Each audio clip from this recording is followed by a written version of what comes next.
Village computer এডুকেশনে আপনাদেরকে স্বাগত। আজকে আমরা দেখব কিবোর্ডের F2 এর কাজ। কিবোর্ডের যে F2 কি থাকে সেই F2 এর কাজ আজকে আমরা এই ভিডিওতে দেখব।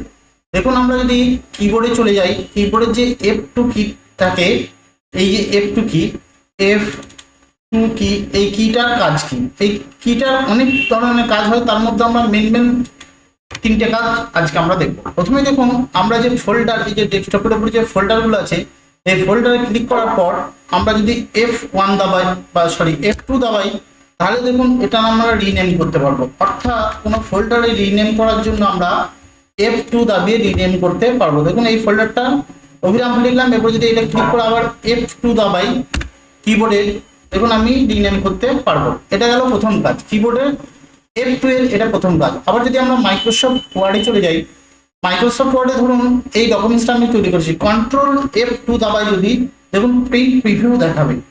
আমরা যদি মাইক্রোসফট ওয়ার্ডে আসি এবং মাইক্রোসফট ওয়ার্ডে আসার পর এই ডকুমেন্টসটাকে যদি আমরা প্রিন্ট প্রিভিউ করতে যাই, কন্ট্রোল F2 দাবাই দেখুন প্রিন্ট প্রিভিউ দেখাবে। এটা গেল মাইক্রোসফট ওয়ার্ডের কাজ।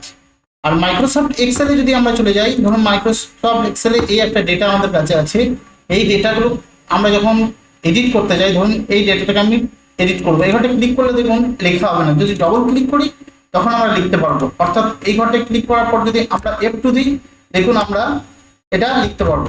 ধরুন এই টাইটেলটা বসালাম, আবার যদি এই ঘরটা ক্লিক করি এবং F2 দাবাই, সঙ্গে সঙ্গে এই সেটটা আমরা এডিট করতে পারবো।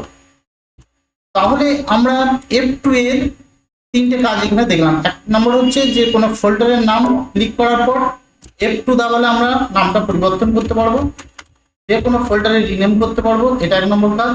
দু নম্বর কাজ হচ্ছে মাইক্রোসফট ওয়ার্ডে আমরা যদি প্রিন্ট প্রিভিউ করতে যাই, তাহলে কন্ট্রোল F2 দাবালে প্রিন্ট প্রিভিউ দেখাবে আমাদের মাইক্রোসফট ওয়ার্ডে। এবং এক্সেলে যদি আমরা ক্লিক করি, এক্সেলে যে কোনো সেলকে আমরা এডিট করার জন্য শুধু সেই সেলে ক্লিক করে F2 দাবালেই আমরা সেই সেলটাকে এডিট করতে পারবো। এবং এই সেলটাকে আমরা এডিট করতে পারবো। এই ঘরটা ক্লিক করার পর যদি আমরা F2 দাবাই, আমরা এডিট করতে পারবো। এইভাবে আমরা F2 এর মাধ্যমে কিবোর্ডের যে কোনো কাজকে সহজভাবে F2 এর মাধ্যমে আমরা করতে পারবো। অর্থাৎ আমরা দেখলাম যে কিবোর্ডের F2 সাহায্যে MS ওয়ার্ড, এক্সেল এবং ফোল্ডারে কাজ করতে পারি কিবোর্ডের F2 কি এর সাহায্যে। যদি ভিডিওটা ভালো লাগে অবশ্যই লাইক, কমেন্ট, শেয়ার করবেন। চ্যানেল নতুন হলে চ্যানেল সাবস্ক্রাইব করবেন। ভিডিও দেখার জন্য আপনাকে অনেক অনেক ধন্যবাদ।